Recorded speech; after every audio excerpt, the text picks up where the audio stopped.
And the biggest thing I think with Enabling Good Lives that I appreciate was the fact that they totally took on board the belief that I had that Prue would be able to do this, and they wanted to make it work as much as I did. So that was huge. I think just not having to convince people all the time, but with somebody there by your side that can just hold your hand basically to go through all the steps. There's a lot of steps involved, and like initially the funding application.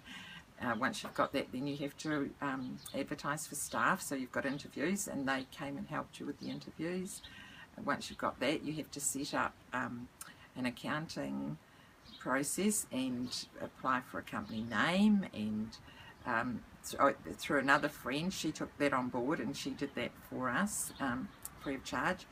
And these things are all time consuming and quite difficult, but if you get the right people on board that are experts in those fields, you know, they can do it so much easier. Enabling Good Lives has allowed us to get Prue doing something which is sort of useful in the society that she likes, and whereas otherwise we're in a sort of isolated position where we can't, I mean, going in and out of Christchurch is just, you know, it's just too much, it's too big a deal really, and the community knows it, and everything just sort of fits in well that way. So that's why Enabling Good Lives has really allowed us to do that. Whereas, I mean, other people always want to see things differently, want to go in different directions, and I think it's a really great system for us. Well, why we started the laundry business for Prue was because I knew that was something she enjoyed doing. She will sit for hours helping my mother with the weekly, you know, passing the ironing or folding towels and things, and so I knew that was one thing she liked doing, and she would persevere with it. Well, I hoped she would. So that's why we opted to go.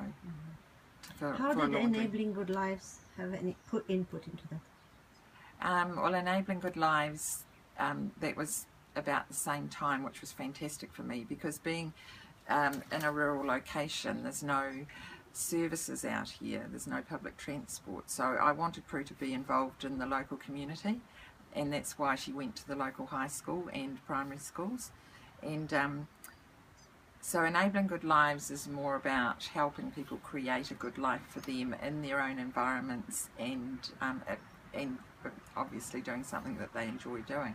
And of course Prue could never go and get a job as such, so it was all about building a job around her and getting the people to come in and help her to do it, to achieve, and not have to travel to town every day. So Enabling Good Lives provided the base of making it work, and they seem to be right on board with the concept right from the start and understand that it could happen. Whereas when you've got a child like Prue who's very high needs, non-verbal, needs 24/7 care, it's very hard for people to imagine that she could actually do a job. So I believed it was, and so it was about creating ways that we could do that. And of course laundry, I knew she could be involved in Darfield, which is 7 kilometres from home. We could also have a set up at home where she could be working, so at times, downtimes, she can still be doing laundry here, or she could be picked up by a carer and go to Darfield and work from there, which she does. And the local rugby club was the first place we approached to see if we could do their jerseys, because of course, you know, to have a laundry you've got to have work, and they very kindly used to have their jerseys done by a corrections department, but they've said no, Prue could do it. So that was the first job we really took on. And to do the jerseys, there are processes along the way that Prue cannot do.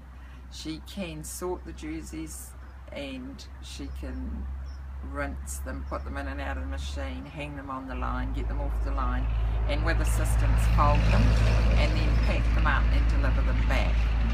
So that's how we started, and then of course we got jobs for the summer in Darfield with 2 cafes doing their tea towels and hand towels, and an engineering firm doing their tea towels and hand towels, and Prue on foot delivers those and goes each week, picks up the dirty washing, delivers the clean, and she acknowledges the staff. And she was known in the district, having been at the local school, but it's sort of keeping that continuance of social and involvement locally. Our first clients in Darfield is an engineering firm, Bond Prue. Now Peter Bond told us that he wanted to be Prue's first client, so we put together a proposal which was we would launder up to 10 items, small items, that's tea towels, hand towels, and that would be $5 a week, and Prue would deliver them on foot each week and pick up the dirty ones and drop off. So we've started off, there are in fact only 2 to 3 items a week, but they still pay their $5, and Prue has learnt that that's the responsibility of her job. She goes in there quite happily, she's social, she acknowledges all of the staff, and does the job perfectly. So it's small, but it's quite precious because it's all part of the process of the journey of the laundry, really. And we also, like with Prue, like she always walks where the weather is appropriate to, because it's a bit of exercise for her. It breaks up her morning because often she'll have folding to do once she gets back to my place. And it was really important for her to engage with Bond and Prue and all their staff, and she's become very good at it.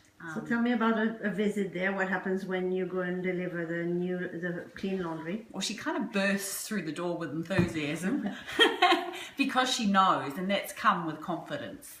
And they'll be lurking somewhere in their offices, and they seem to hear, because it's this huge door and it makes this almighty bang. So they kind of know, and it's a Thursday morning ritual type thing. And so they always greet her. Which is really important for her to acknowledge that, because sometimes she can be so focused on the task that she'll just zoom on and get cracking on the task without acknowledging people. So it's been really great. She's improved, and she does the acknowledgement first and gets on, and always departs with a smile and a goodbye. She knows the process that we go through, that that we've with Bond and Prue.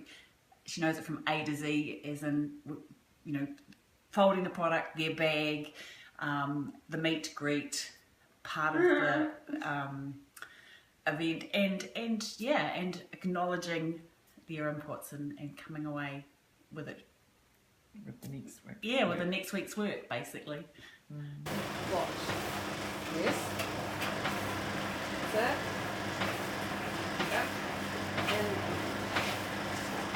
that's it. Prue.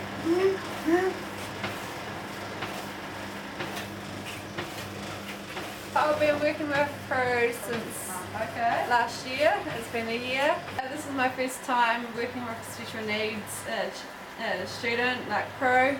I've learnt numerous different signs that she does, which is amazing, and just learning what they're like as a person. It was when I did Outward Bound many years ago, and I did a service time with a special needs class up there, and we took them on a variety of things, and from there, when this opportunity came about, I jumped to it, knowing that they're the same people as ourselves, and they're just unique in their own ways, so we can still work with them, and they've still got their understanding of what we're about, and yeah.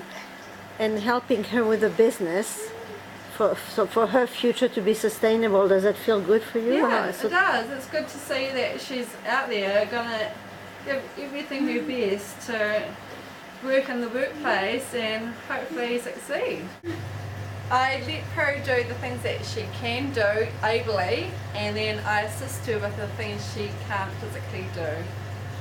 And that creates a micro business for her? Exactly, and that creates a great business for her and us as her crew. Where we are now, which is just over 12 months down the track, it's a huge relief to me, and it's just so rewarding to think that it has actually happened and it's real and it's working really well. It's growing. There's been challenges, and I don't deny that it's not been easy. There's been hiccups, and you know, you've been pushed at times, and it's a struggle because you're not only trying to do that, but you've got your own life to live and farms to run and bookwork to do, and you know, as a child that may be sick and amongst all of it. So there are lots of challenges, but now it's fantastic, and plus the staff, you know, it takes time for staff to get to know the job and you to get to know the staff, but we've been lucky, and we've got very good people involved, and it's great. And the future? The future, I hope to step back a little bit. Like any parent, you know, you need to be involved, I think, with your children, and you want to do as much as you can to help, and I will do that as much as I can, but down the track I'd like somebody else to come in and take over my role a bit more, particularly in the weekends, and maybe Prue can start transitioning out of home in a couple of years and have 2 or 3 nights maybe in Darfield and a couple of nights at home, and we can build up that leaving home could be an option as well. The funding also helped us put in a ramp at the laundry in Darfield so she can safely get in and out carrying her basket of washing to the line. What are you saying, Prue? Yeah, we're going to have someone in too soon.